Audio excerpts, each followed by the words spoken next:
రామారావు గారు, నాగేశ్వరరావు గారు కూడా ఇలా ఇలా చూసేవాళ్ళు భానుమతిని.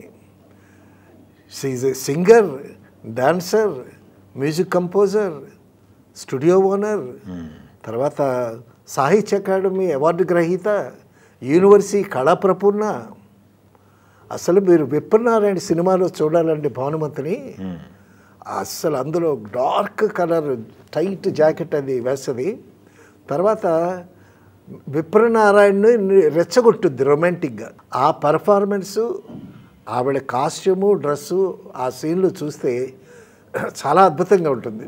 ఆ భానుమతి రావటమే ఆ ఎంట్రీయే చాలా అద్భుతంగా. అందరూ లేచి ఆ రాజాగారి అది పెద్ద హాల్ అది. ఆ రాజాగారు ఓ పెద్ద చైర్, ఒక సింహాసనంలాగా ఎత్తైన కుర్చీ మీద కూర్చుంటే భానుమతి రాగానే ఆయన కూడా లేచి సాధారణంగా ఇన్వైట్ చేసి